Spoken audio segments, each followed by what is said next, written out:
Au petit déjeuner, Judith annonce à ses parents qu'elle est en couple avec Jordan. Chloé et Alex sont ravis pour eux. Alex questionne sa fille sur les débuts de leur histoire. Judith comprend rapidement que ses parents ont parié sur son dos, et ne le prend pas mal. Au Maostréicole, Alex se moque un peu de Jordan à ses dépens. Il lui explique que Judith leur a appris qu'elle avait un nouveau petit copain, et il demande à Jordan de se renseigner à son sujet. Alex lui fait croire que Judith a refusé de leur dire qui il était. Alex émet l'hypothèse que leur fille ait honte de lui, car ce serait un tocard. Jordan n'emmène pas large jusqu'à ce qu'il réalise qu'Alex est au courant de tout. De son côté, au lycée, Chloé croise Alma venue chercher des dossiers. Elle profite de l'occasion pour la questionner sur Jordan.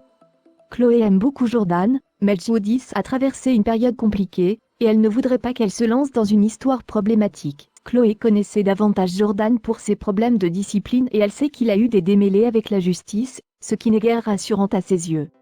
Alma assure à Chloé que Jordan s'est assagi, et qu'il a mûri. Elle lui explique ensuite qu'il fait ce qu'il peut pour aider sa mère et qu'il est très protecteur avec ses frères et sœurs. Alma comprend mieux pourquoi Jordan était si distrait ces derniers temps.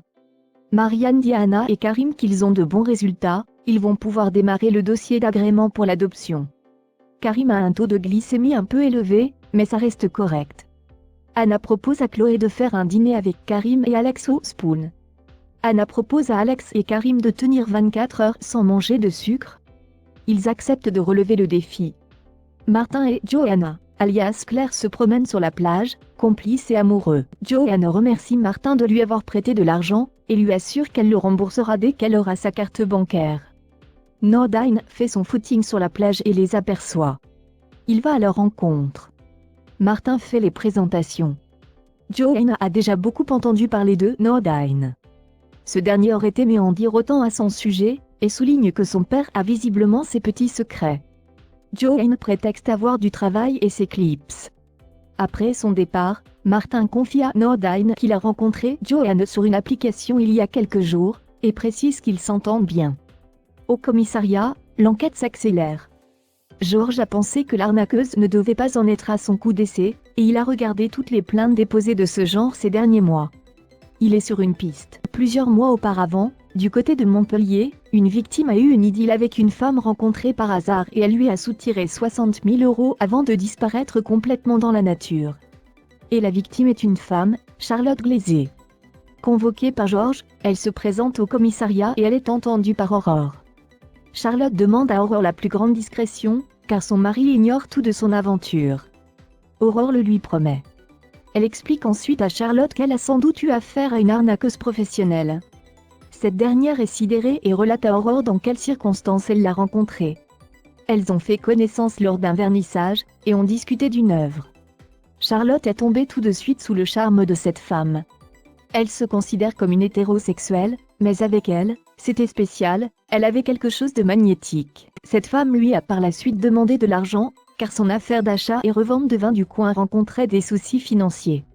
Charlotte lui a prêté une forte somme d'argent pour qu'elle ne dépose pas le bilan. Cette femme prétendait s'appeler Linda, mais Charlotte n'a pas de photo d'elle. Charlotte accepte de faire un portrait robot. Aurore demande à George de mettre sous surveillance le numéro de portable que cette Linda avait donné à Charlotte. Brigitte a fait un malaise ce matin, et s'est rendue à l'hôpital. William prend sa tension et la rassure vite, tout va bien. Brigitte profite que Bénédicte soit présente pour les informer de sa décision. Elle va vendre la maison de Seth. William et Bénédicte essaient de la convaincre de prendre le temps de la réflexion, mais sans succès. Brigitte n'a aucune envie de retourner dans cette maison sachant que c'est là que Régis partageait des moments intimes avec sa maîtresse. De son côté, Claire alias Joanne retrouve Sébastien Perrault. Après avoir partagé un moment intime à l'hôtel, elle explique à Sébastien qu'elle aimerait être partenaire dans un projet. Le hic, c'est qu'elle doit apporter 150 000 € de fonds propres. Claire fait croire à Sébastien qu'elle doit aller faire le tour des banques et des investisseurs en urgence et qu'elle a peur que le projet risque de lui passer sous le nez. Sébastien lui propose de lui prêter de l'argent dont elle a besoin.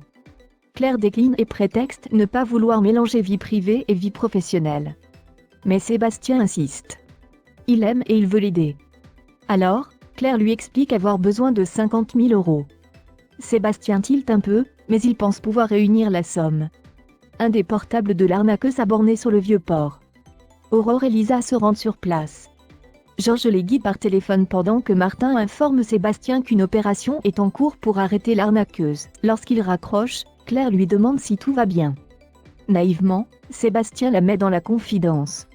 Nordine et Manon se baladent au Vieux-Port quand Nordine aperçoit Joanne alias Claire attablée à une terrasse d'un bar en compagnie de Sébastien. Il les observe. Parallèlement, Claire reçoit une notification sur son téléphone. Elle explique à Sébastien qu'elle a un rendez-vous de dernière minute à Montpellier pour son projet. Claire fait mine d'être ennuyée, car ils avaient prévu de passer la soirée ensemble. Sébastien l'incite à ne pas rater sa chance et à se rendre à son rendez-vous. Au moment de se quitter, ils s'embrassent. Nordine est sidérée, et s'éclipse rapidement avec Manon. De son côté, Claire marche quelques mètres, et aperçoit Aurore et Lisa de loin. Derrière un bosquet, elle enlève la carte SIM et la batterie de son téléphone portable, et les jette dans un égout. Georges perd le signal du portable de l'arnaqueuse. Claire passe à côté de Lisa et d'Aurore et fait mine d'être au téléphone avec sa fille. Claire arbore ensuite un sourire victorieux.